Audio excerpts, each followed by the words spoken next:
मन क्यों नहीं लगता? कभी ऐसा होता है कि आपके पास करने के लिए बहुत कुछ होता है, लेकिन मन किसी एक काम में भी नहीं लगता। काम सामने होता है, फिर भी करने के लिए हाथ नहीं उठता। मोबाइल उठाते हैं, थोड़ी देर देखते हैं, फिर मन और भारी हो जाता है। कुछ करने की कोशिश करते हैं, लेकिन दिमाग कहता है आज रहने दो, और फिर हम खुद को ही आलसी समझने लगते हैं। लेकिन हर बार मन का किसी काम में न लगना आलस नहीं होता। कई बार आपका मन काम से नहीं, लगातार भागते हुए विचारों से थका हुआ होता है। और अगर आपने इस फर्क को समझ लिया तो खुद को कोसने के बजाय खुद को संभालना सीख सकते हैं। आज बात इसी की करेंगे। जब मन किसी काम में न लगे, तब खुद को जबरदस्ती धकेलने के बजाय अपने मन को दोबारा काम के लिए तैयार कैसे करें। सबसे पहली गलती हम यही करते हैं कि मन काम में नहीं लगता तो खुद से कहते हैं मैं इतना कमजोर क्यों हूं, मुझसे कोई काम ठीक से क्यों नहीं होता, दूसरे लोग इतना कर लेते हैं, मैं क्यों नहीं कर पाता। यहीं से समस्या और बढ़ जाती है, क्योंकि काम तो अभी भी सामने है, लेकिन अब उसके साथ अपराध बोध और तुलना भी जुड़ गई। इसलिए पहला काम है खुद को आलसी कहना बंद कीजिए। अपने आप से सिर्फ इतना पूछिए, मेरा मन काम नहीं करना चाहता या मेरा दिमाग इस समय थका हुआ है। दोनों बातें अलग हैं। अगर आप कई दिनों से लगातार सोच रहे हैं, तनाव में हैं, बहुत सारी जिम्मेदारियां हैं या एक साथ बहुत कुछ संभाल रहे हैं, तो दिमाग भी थक सकता है। ऐसे समय में खुद को डांटने से ऊर्जा वापस नहीं आती। पहले ये स्वीकार कीजिए कि आज मेरी क्षमता कम है, लेकिन शून्य नहीं है। यहीं से अगला कदम शुरू होता है। दूसरी बात, पूरा काम मत सोचिए। मान लीजिए आपको पूरा घर व्यवस्थित करना है। अगर आप सुबह से सोचते रहेंगे आज पूरा घर साफ करना है, तो काम शुरू करने से पहले ही दिमाग थक सकता है। इसके बजाय कहिए मैं सिर्फ 10 मिनट ये काम करूंगा, बस 10 मिनट। पूरा पहाड़ देखकर डरने के बजाय पहला पत्थर उठाइए। कई बार काम करने के बाद मन लगता है। हम सोचते हैं कि पहले मन बनेगा फिर काम करेंगे, लेकिन वास्तविकता कई बार उल्टी होती है। पहले काम शुरू करना पड़ता है, फिर मन काम में लगना शुरू करता है। और तीसरी बात, उस समय सबसे आसान काम चुनिए।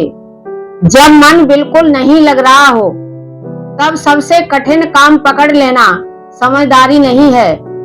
एक छोटा काम चुनिए जिसे आप पूरा कर सकें। कमरे की एक जगह व्यवस्थित करना, जरूरी फोन करना, टेबल साफ करना, 10 मिनट पढ़ना, अगले काम की तैयारी करना। क्यों? क्योंकि पूरा हुआ छोटा काम भी दिमाग को ये संदेश देता है मैं कर सकता हूँ। और कभी कभी हमें मोटिवेशन नहीं चाहिए होता, हमें सिर्फ एक छोटी जीत चाहिए होती है।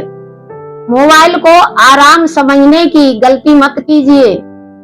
मन काम में नहीं लगता तो हम मोबाइल खोल लेते हैं, सोचते हैं थोड़ी देर देख लेता हूँ फिर काम करूंगा।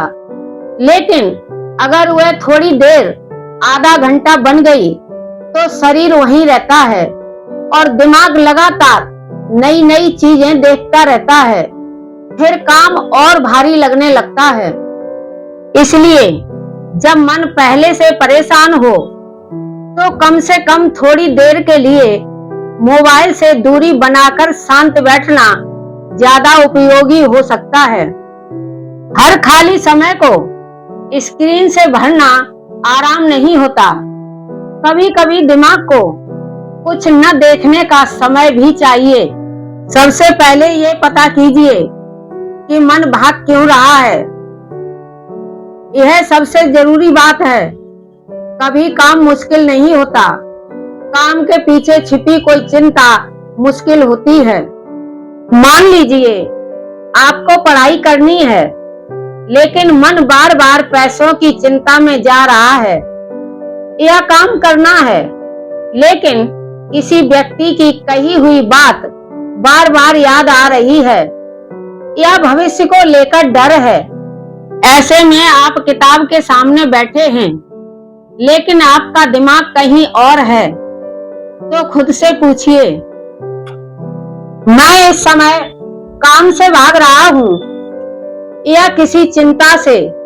अगर कारण मिल गया तो आधी उलझन वहीं कम हो जाती है। अगली बार जब बिल्कुल मन न लगे तो तुरंत मोबाइल मत उठाइए और खुद को आलसी भी मत कहिए। बस कागज पर 3 बातें लिखिए। मुझे अभी क्या करना है? मेरा मन किस बात में अटका है? मैं अगले 10 मिनट में क्या कर सकता हूँ? बस पूरी जिंदगी का समाधान उसी समय निकालने की कोशिश मत कीजिए। अगले 10 मिनट संभाल लीजिए। कई बार पूरी जिंदगी नहीं, सिर्फ अगला कदम साफ होना जरूरी होता है। याद रखिए, हर दिन एक जैसा नहीं होता। कुछ दिन हम बहुत ज्यादा काम करेंगे, कुछ दिन थोड़ा कम। इसका मतलब ये नहीं कि हम पीछे जा रहे हैं, लेकिन अगर हर बार मन न लगने पर हम खुद को ही दोष देने लगेंगे तो समस्या काम की कम और हमारे अपने व्यवहार की ज्यादा हो जाएगी। इसलिए अगली बार जब मन किसी काम में न लगे तो खुद से ये मत पूछिए, मैं इतना आलसी क्यों हूँ? पूछिए, मुझे इस समय रोक क्या रहा है? कारण समझिए। काम छोटा कीजिए, सिर्फ 10 मिनट शुरू कीजिए, क्योंकि कई बार मन के तैयार होने का इंतजार करने से बेहतर है छोटे कदम से मन को तैयार करना। और शायद यही खुद को संभालने की शुरुआत है।